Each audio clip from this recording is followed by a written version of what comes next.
collecting animals like the good Lord told me, brother. All we need now is a jackass. Hop in! On this week's episode of Remakes, What Were They Thinking? We explore the story of Cheaper by the Dozen.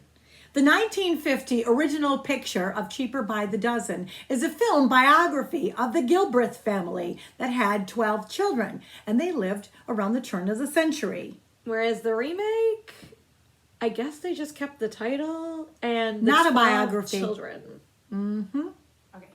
Okay, so before we talk about the original and the remake of Cheaper by the Dozen, guess what? We had an epiphany. Ah! Can you believe it? So we figured out, after how many episodes did we have? So we are up to episode 9. With our movies. With our movies. Right. And every week we have a production meeting where we are bickering and fighting. But that's only when we see an old picture, right? For the most part. But Anne gets heavily upset with me when I tell her I don't like these Hollywood classics, or I find something wrong with them, or I find a problematic scene. Like, she personally goes, "What do you mean?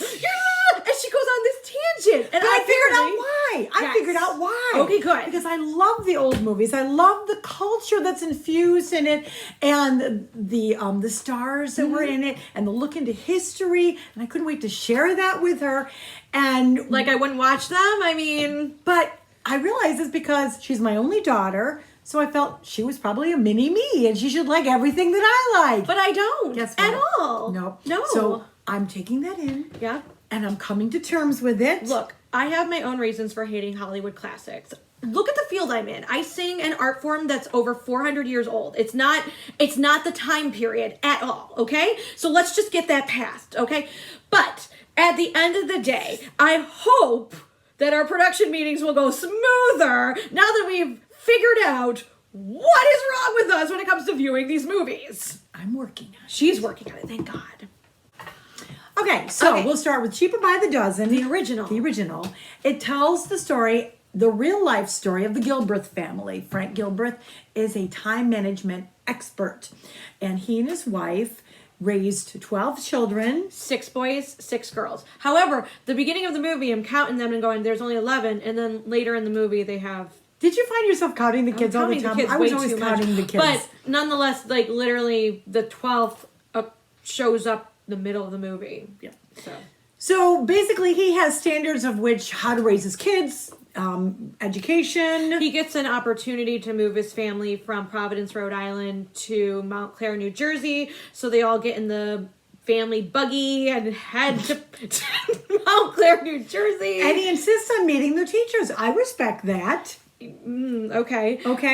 He made sure all his children had their tonsils out at the same time, and they had the surgery in their house. And he tried to film it. I mean, again, this really happened because it's based on a biography. The oldest, my heart goes out to the oldest daughter. She wasn't allowed to wear paint or makeup because only Jezebels wear that. Father's words. She wanted to be popular. See, even back in the turn of the century, teenagers wanted to be popular. He escorted her to the prom, but she rebelled during the movie. She cut her hair to a bob. But she also talked about emancipating herself. And I was like, bitch, get out of there. Be free. Like, don't live under a roof where your father calls you a Jezebel.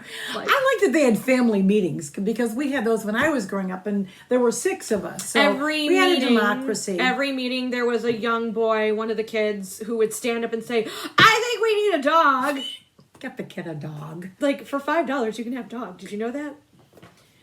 So the movie winds down with the father on his way to deliver his lecture series in Prague in England. It's a big opportunity for him. It's something he's always wanted. He's going to be leaving the family for weeks on end. He's calling from the train station for something. They go to answer the phone, and he's apparently had a heart attack. 55 years old, drops dead at a train station. Oops, spoilers. It really happened. Mm-hmm. So Mother is going to continue his tour because she actually has her PhD in the psychology of allegedly. They don't really say this in the film. You have to read about her history. She read the biography, of course.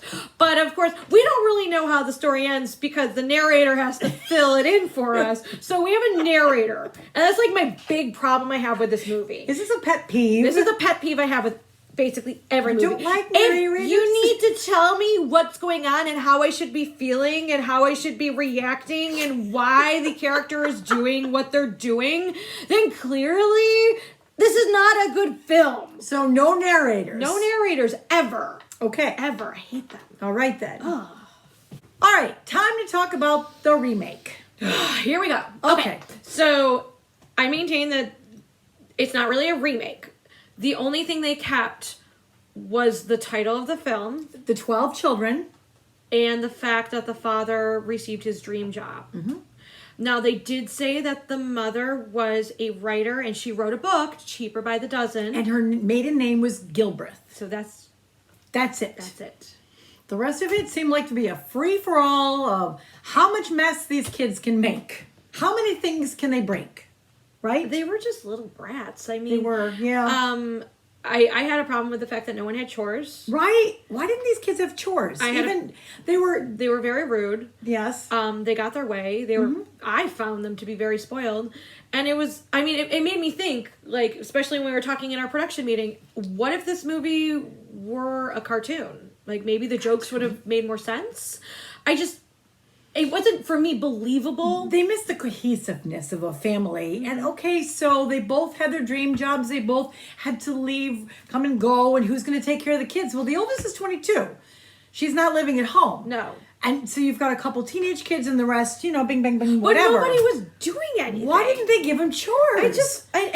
And the overacting of these kids. I mean, like, I have a problem with child actors, but like the way they were like told to be and to be sneaky and to be rude. Can I say something about children? Okay, child actors today. I remember reading a quote that an actor said that when you're working with children, watch out because they're going to steal the show or they're going to find a way that they're going to take over the show. Something I read. Okay, so my heart actually goes out to the middle child in this film, Mark. He's kind of nerdy. He's kind of quiet. He collects reptiles, and he has this big frog, and his siblings make fun out of him, and they call him FedEx because he doesn't fit in, and he was dropped off. His father doesn't always remember his name either, and it's just sad. And so spoilers. Towards the end of this remake, he ends up running away, and Mark, go find a better family. Like, honestly, I was rooting for you to go back to the original house. Like, it's great they found you, like, great, but like, you poor baby, you poor thing. I know. So, Uncle Steve, I don't understand why you did this film. Did you need money? I'm just you could have done another comedy tour or something. Well, watch anything you film. Seriously. I mean, we own this movie. This one was tough to get through. This was. All right, so we've watched both films, and now comes that moment where we decide which one did you like better. Shall I start? Sure. I love the original. Oh my gosh. I know, right? Like, wow. I love my old movies. Yeah. Bring on the sappy, the colorful, the older stars. What about you, Kerr? I'm good. So we have an unprecedented award.